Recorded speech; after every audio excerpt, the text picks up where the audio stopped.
But yes, welcome to the session. We are here for failure and the lessons that we learn. And so just going to invite our speakers up, and they can go ahead and take their seats. And so we have, let me make sure I get this right.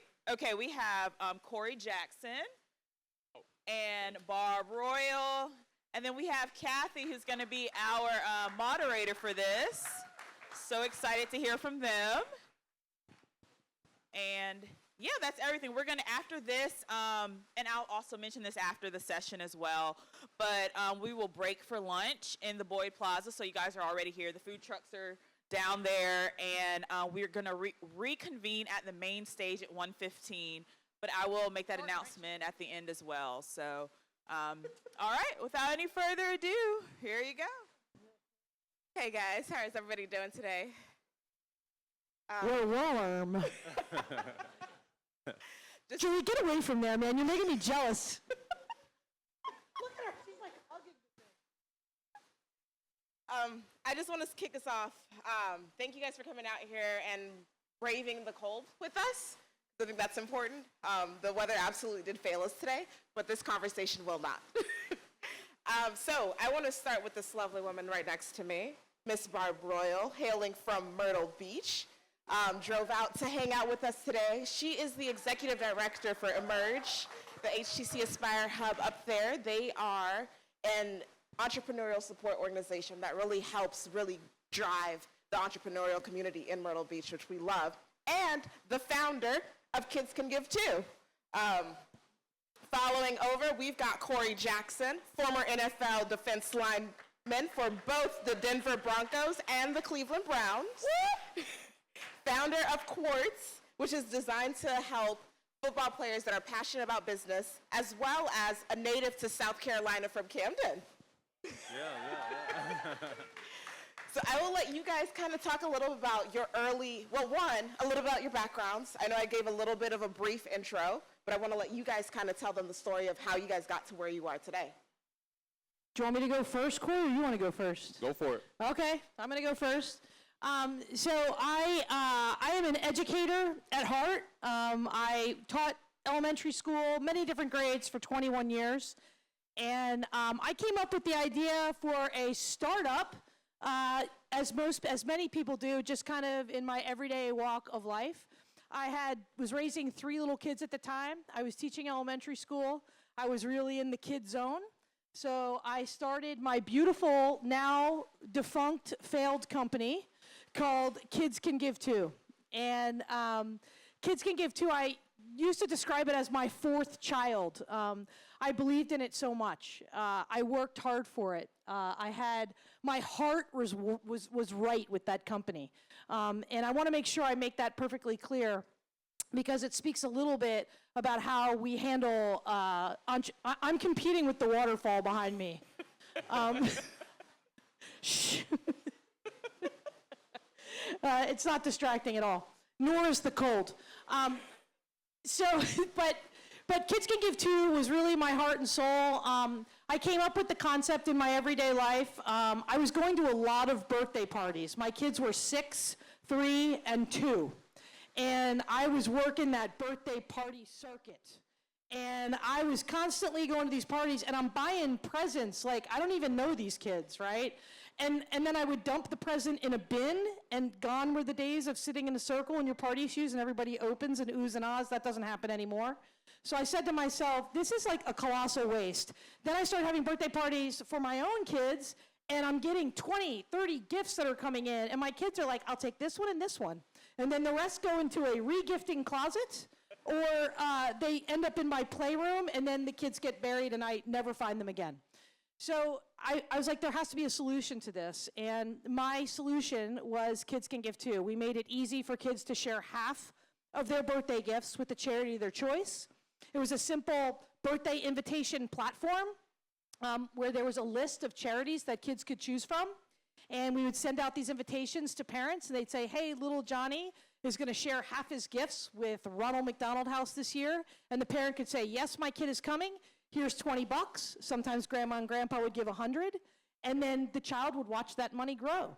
And when the party was over, we would split it. And half the money would go to the charity that the child chose, and then the rest would go to a kid on a Visa gift card, and Kids Can Give Too made 10%. There were, like I said, I loved this company. It was my heart and soul. I worked very hard for it. As a matter of fact, I can remember doing a pitch right here in Columbia. I came from Myrtle Beach to do a pitch in Columbia, and I was raising money around the state not too long ago, and now I'm here talking about failure, so here's full circle. And I know I make jokes and I'm light about it, but it really was a gut punch for me to close Kids Can Give Too. And I think when you're talking about failure, there's two big things when you're an entrepreneur. The first thing is fear of it, fear of failure and how that affects the entrepreneur, and then the anxiety surrounding failure when it's happening, and then the post-traumatic stress of failure. So that's what you're really talking about here. I did not have fear of failure. I really can't really speak to that so much because I was raised in a household with an entrepreneur with a scalable business. My father cornered the market on the manufacturing of prescription pads in the 1980s, and he made millions and millions of dollars giving the pads away for free to doctors who are notoriously cheap, and putting advertisements for the drugs directly in the pad. So I kind of grew up with that. I also wanted to give that to my children. Don't be afraid to fail. I hit that home with them. My son went off to the University of Louisville, took it to heart, and he got an actual 0 GPA. He took that a little too far. Took it a little too far, but now he's got a 3.86. He figured out what he did wrong and he learned from it. So the things that I want to highlight, and I know I only have 5 minutes, you know a little bit about what my colossal failure was with Kids Can Give Too. I can speak to it in a bunch of different ways when we start questioning about it. But really, the two big things are, if you are in the right place with your startup, you're working hard for it, your work ethic is there, your heart is there. When it fails, it makes it a little bit more palatable and easy to deal with because you know you put your heart and soul into it. And then if you fail, and you fail hard, learn something from it, change things that you need to change, and move on. So I'm going to let Corey do his 5 minutes, and then Kathy will be able to ask us questions. Yeah, so I was an athlete my whole life. From 5 years old, I knew what I wanted to do with my life. I knew I wanted to be a professional athlete, had my mind made up. The problem was the rest of the world didn't know that that's what I was supposed to be doing, right? So when I got to graduate high school, I didn't have any scholarship offers. And so I'm sitting there like, man, this is what I want to do with my life, but no one is offering me a scholarship. And I had to define what failure was. You know, it took me a whole year, so I took a job at Walmart, making $7 an hour. You know, that was just, you know, to do something, to have something to do. And then I had to define failure and what it was. And for me, I learned that failure happens at the top. Like, we think failure happens down here, but the only thing that happens down here is challenges and adversity. Failure happens up here. So for instance, when you go to the combine and you're going to work out for an NFL team, you have to do all of these drills. And one of the drills you do is the bench press. You have to do pretty much your max, however many you can do, right? And so when I did my bench press, I did the most I ever did before in my life, right? And what I learned was that's why failure happens up here. Failure up here is when you did all you can do. That's when you know, like, that's it. Like, I don't have any more. And you can accept that, right? And that allows you to keep going. Down here is called something else. It's quitting when you're down here. Like, so if you're down here and you feel some pain, you feel some discomfort, and you stop, that's not failure. That's quitting. Failure is always going to be up here. And that's something that I always took with me through life. Even with starting a business, I understood early on that it's going to be tough and I'm going to feel some pain down here, but I have to decide if I'm going to quit or I'm going to push myself all the way to failure. So if you know me, anything about like psychological perspectives is my jam. And I feel like we need to unpack all of that.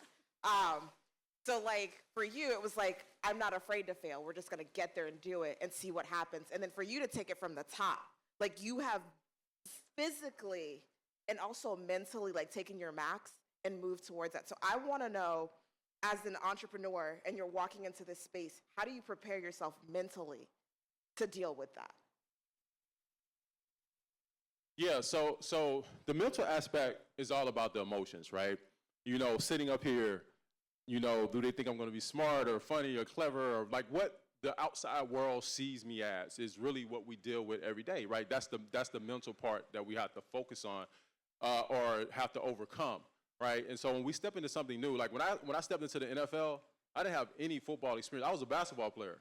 So I played 4 years of college basketball, right? And so now I find myself on the stage with the best athletes in the world, and I had to figure out how to be okay with making mistakes, getting laughed at. I would get in the wrong stance, and my teammates, you know, you in the locker room, they're going to clown you all the time. Like, they're not letting anything go, right? And so you have to be okay with dealing with those uncomfortable moments. And so it's really all about the emotions, how you deal with your emotions, and then accepting that's just a part of it. It's a part of the journey. So I'm going to talk about, I didn't mentally prepare myself for Kids Can Give Too. So that was one of my mistakes, I think, that I made. And, you know, I just went in full bore. And, you know, I now, if I was going to do a startup now, which I think I got one more in me. I don't know what it is yet. But I feel like I got one more in me. Stay tuned. Yeah. So looking for co-founders, anybody? No, just kidding. So yeah, I would definitely go into it with a mentality of understanding that it can't be just me, that I'd have to mentally prepare myself to have a community of people around me. And that's exactly what my job is now. It sort of has come full circle as the executive director of eMYRge. You know, that's what my job is, to develop this community around me, and that's part of staying mentally healthy. And one thing that I would definitely do, and I practice this, I'm like, I'm about to do something really big. This is my thought process. I will call a friend, a mentor, somebody that I trust, and I'll be like, I'm about to do something really big. This is my idea. This is my plan. I just wanted you to I'm going to do it, right? But I just want you to understand what I'm going to do. Let's have a little feedback now. And then if it fails, please call me and tell me my brain was in the right place so I don't go nuts if it does fail, right? So that's one concrete thing that I would definitely do going into something big. I had that with my wife. She was always telling me, yes, it failed, but you gave hundreds of thousands of dollars away to charity, and you taught thousands of kids about giving. But in my brain, it was still, I didn't get acquired, the thing went belly up, right? So you got to have that balance. So to have somebody in your life that can give you balance. I like that a lot. One, doing something like that is a success, just so you know, because I haven't been able to raise that much money for a charity, so that to me is a success. Let's talk about like resources, hindsight 2020, because now it's like, all right, what can I read? How can I equip myself to be prepared for something like this? Like, what are some resources that you guys call like the holy grail for you as an entrepreneur and as founders are starting to step into this space? A thriving entrepreneur ecosystem. Period. Yeah, absolutely. Like having a network of people around you that understand what you're going through and what you're facing. I tell people all the time, like, you know, we start things and we're so enthusiastic and excited and we're happy-go-lucky about what we're doing. It's like running down the football field on Sunday, right? You're running down the football field and you're excited because the stands are filled and, you know, you have the crowd going crazy and you're just running full speed, but you forgot that they're hitting people out there, right?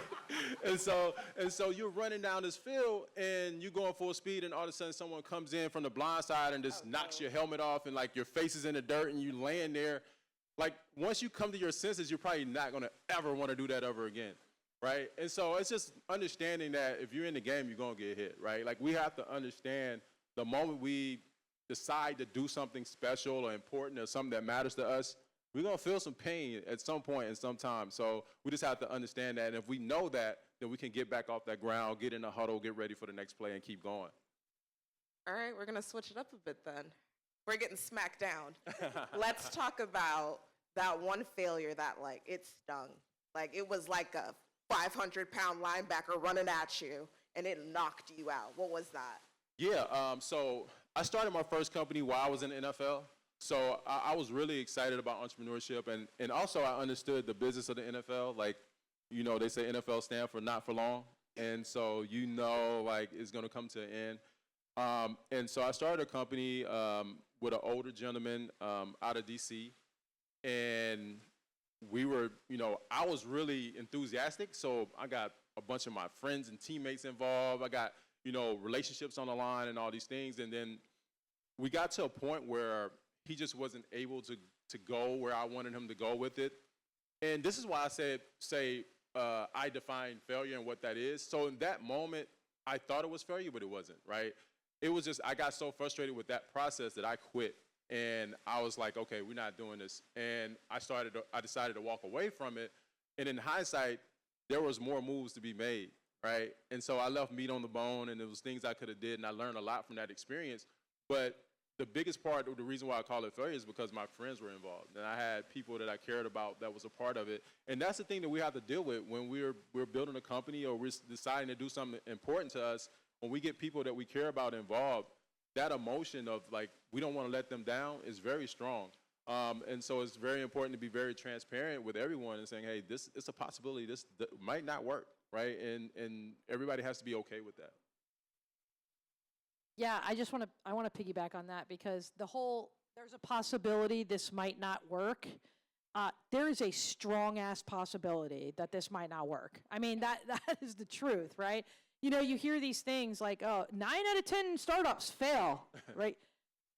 That's true. Like, that's not just like fodder, right? That is absolutely true. But when you're in it and you believe in something so much, you're willing to like kind of take that risk. But, I love what Corey said about like up here, it's failure on this level, right?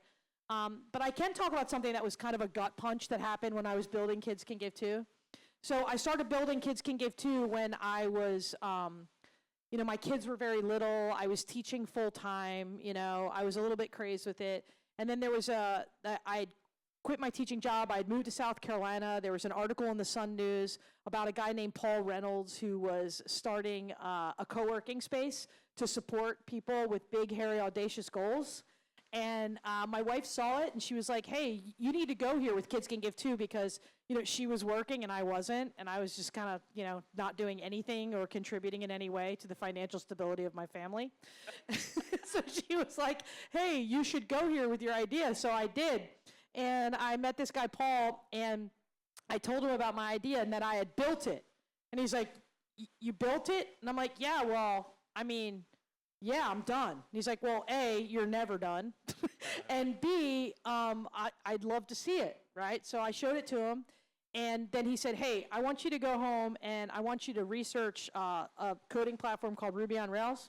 And he's like, and I want you to find out like kind of how much it would cost to build your platform in that. And then we're going to have lunch tomorrow. And I'm like, okay. So I went back and we went to lunch. And he looked at me and he says, do you want the good news or do you want the bad news? And I was like, I'll go ahead and end on a good note. I always like to end on a good note. So I said, give me the bad news. And he said, yeah, this is built in .NET. I had no idea what I was doing. And he's like, and if you're going to be successful, we need to throw it all away. And I was like, oh, dang, I just spent 10 grand on that. I'm like, okay, quick, good news, hit me, right? So he hits me with the good news. He says, I'm going to build it for you. Did you research how much it would cost to build it? And the good news, I had basically done the entire wireframe. I mean, he had something really great to work with. And so he built it for me for like a very cheap amount of money, like very small amount of money. And he built it and he offered to mentor me through the process. And so I shelled out a little bit more money, but it was a gut wrench when he told me that I had to just throw away everything I'd been working on for a year. But there was still meat on the bone, right? So I did keep going, so. If you don't know, if you're getting something built out, it can range from like 20,000 to like 50. So he built it for $4,000. It is quite steep, to say the least. So we talk about mentorship and in that community. Can you guys tell us about either advice or something that someone had said either when you were a kid or as you were on your journeys that really impacted the way you moved towards your entrepreneurial journeys? Well, like I said, my dad was a great role model for entrepreneurship. He was a guy that just stuck with things. I mean, he had no business starting a manufacturing company for prescription pads. Like, he was the most non-mechanical dude in the entire planet. Like, I'd be like, Dad, you change my oil? And we'd walk out there, and he would pour it, and you'd just see it on the driveway. It would never actually hit the car. So, what I learned from that, like, I watched him order, he basically had a family meeting, and he said, hey, he's got 4 kids, one was going into college, 3 were right behind him, and he said, I'm gonna mortgage the house and all the money I saved for college, I'm gonna start this company, and if it does really well, we're gonna be really, really successful, and if it doesn't, we're just gonna have to get student loans. Are you guys in? And we were like, yeah, Dad, go for it, that kind of thing. And we had no income, and my dad had a very good job before this. We had no income for 14 months in my family, and he was very square about it. And the biggest thing that I remember my dad doing was, like, and I don't remember what your question is, but this is a really good story. So I'm just gonna finish it. So he's like, he had to order this machine. It's called a patter stripper, okay? And it's not what you think. And it's this machine that you put the pads in, and then it runs them through glue, and then it throws them through tape, and then that's what holds the pads together. So he bought this machine. He didn't know that there was only 12 of them in the entire country and 1 person that serviced the machine. So he put the pads through, and every time he'd flip the pads, they'd all just fall, the papers would just fall on the floor. And I remember for months, my dad would be out there trying to fix this machine. He finally relented to get the guy to come in, and it was so much money that he couldn't afford him. So the guy said, if you can get to this point, and then you only have to pay me this much, and I can bring it home. So my dad figured out how to fix that machine. And I don't remember what the question is, but that was a really good story. Corey, do you definitely was a remember good the question? story. Yeah. It was asking about advice that you'd gotten. Well, I mean, that's kind of advice, right? Yeah. Keep going. That's what I got from that. Yeah, I think that was definitely good. When I was growing up, my dad he started a car wash, and this was like late '80s, early '90s, and it was more of just kind of what I observed, and it was really around being the simplistic idea, right? And so a car wash is a car wash, right? People bring their car there, you clean it, you detail it, you give it back to them, right? But he took over this car wash that basically failed, and they couldn't keep business going. And it was like a simple idea. And the only thing he did was he didn't change anything. He didn't even change the name. He didn't even change the name, the color, nothing. He didn't do anything. Only thing he did was said, hey, I know that people want their car washed, but people don't want to wait for it. And so it just so happened that there was like a Walmart. This is like late 80s, early 90s. It was like a Walmart a block away. So he started offering to take people and drop them off. And people would tell them to come to the house to pick up the car. And it was thriving, but it was just a simple idea. He didn't change anything. It wasn't nothing to change about washing a car. But it was the simple idea of saying, hey, I want to give people an experience that makes sense for them. And so that's kind of what I took from that. And I take today just the simple idea of thinking about how people think about and see the world. Keep it simple and keep it going is what I got from this. Yeah. Can you guys define failure for the audience? Actually, define success and then define failure. Okay, so I've thought about this. And failure is personal. Failure is completely necessary. Failure is part of the process. If you're not failing, you're not doing. And I really wanted to hit that home with my own kids. And I think that if we can understand that, it's when you fail at something, it's not like a little like etch out of you or your personality or something wrong with you. It just means that you're thinking, you're doing, you're thriving. So I think that's the best way I can describe it. Love that. Yeah, so for me with success, success is when you can keep going when you know like everything is saying you're supposed to stop. Like everything around you is saying stop, but you find a way to keep going. When I was 19 years old and didn't have a scholarship, no college basketball coach would answer the phone, like pick up the phone and answer the phone. one day I remember, I made up my mind. I was off from Walmart, and I was like, man, I just, I can't let this be my life. I don't want this to be my life. And for some reason, I got in my mind like, hey, man, just make something happen, right? Like that's what came in my mind. And I knew about a college that was a junior college that was in Texas. Didn't know the coach, didn't enroll in school, don't know anything about the school. But some reason I just said, this is the school I'm going to go to.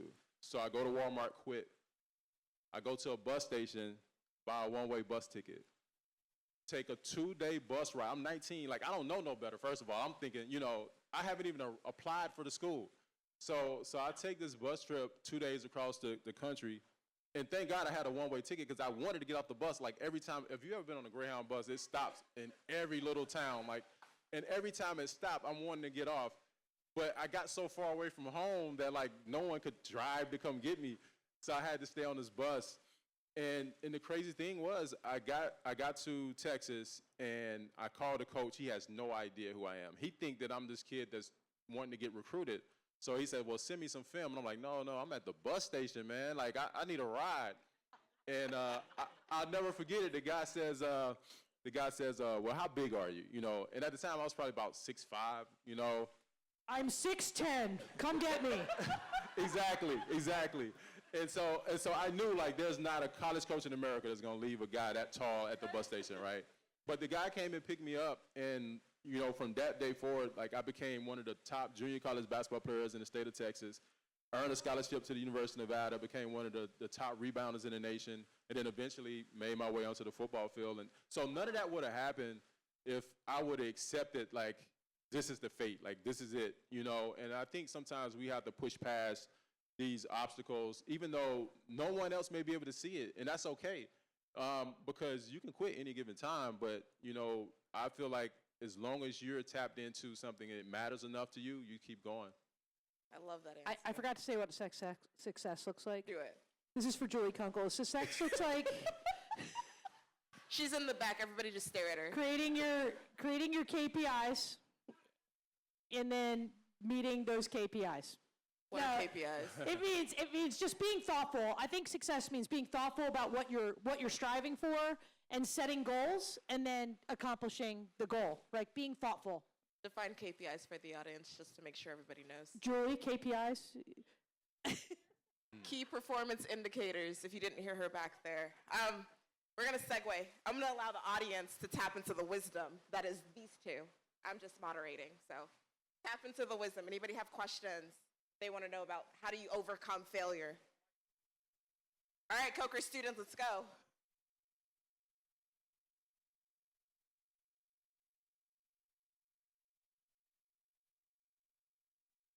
Yeah, so it's very unique, right? So as an athlete, you can have success and failure in the same play. Like it happened at the same time, right? So for instance, I play defensive end. The guy's trying to block me. I beat the guy. I hit the quarterback. The quarterback is falling. That's a success. But at the last minute, the quarterback lets the ball go, right? I land on the ground, the quarterback lands on the ground. We look up, and it's a touchdown, right? like that happens all the time, right? And so we understand, like having that type of emotional pull, like every play you're failing or succeeding in a game, like it's happening over and over and over again. And so we feel it at a high rate. And so you kind of get desensitized to it to a bit, and you start to understand it's just a part of the game itself. Any other questions?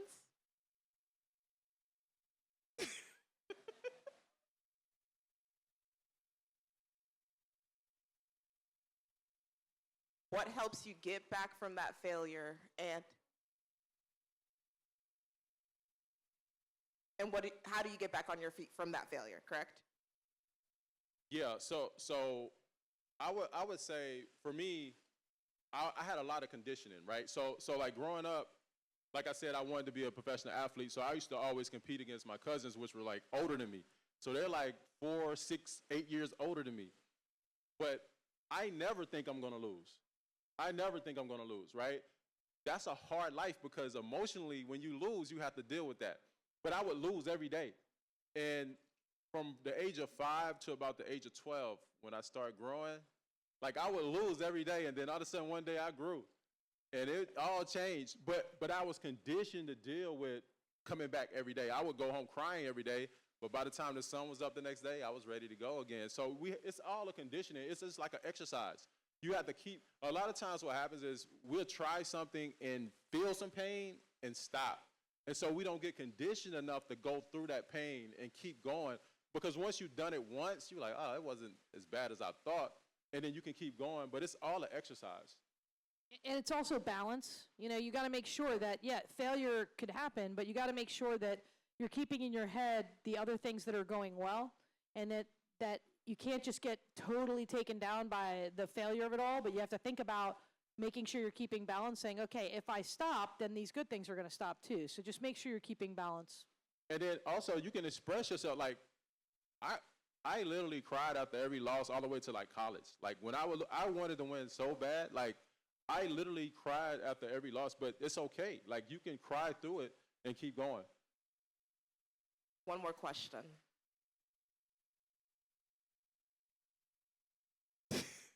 Julie.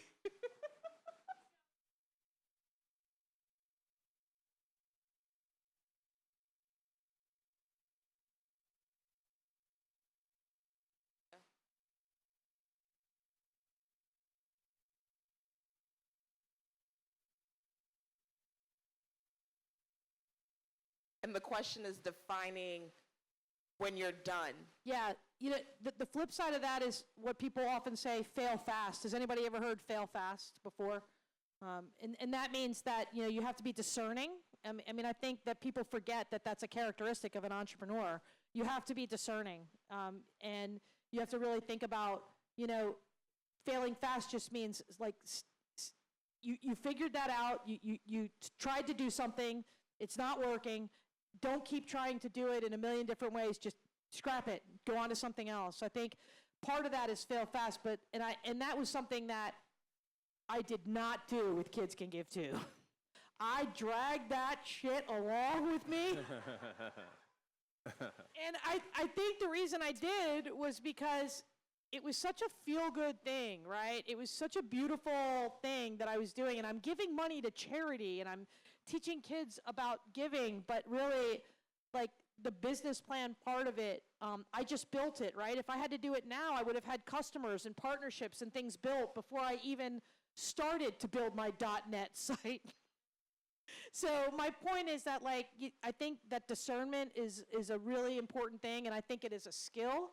I wish I could sit here and tell you, but I do know that I learned a lot about dragging things out and knowing when there's still meat on the bone and knowing when it's empty. Yeah, I think it's the conversation between the difference between failure and quitting. And a lot of times people give quitting a bad name, but it's a time to quit. Like my mom says, it's a time for everything, right? And it's a times you get to a point where it's like, well, I want to do something more important, or, you know. And so I think it's just, you can leave meat on the bone if you really feel like there's something else you want to do, and it's okay to do it. I think when you leave meat on the bone and you just gave up on something before you realized it without a better segue, then you can be regretful and remorseful about that. But I think it's a time for everything, and it's okay to quit with meat on the bone if you have something more important to do. Can we just give these folks a round of applause for just the great minds that you guys are? And also, Kathy, what an excellent moderator. We just want to thank everybody for coming out and bearing the cold with us. Yes, yeah. You guys are the real deal.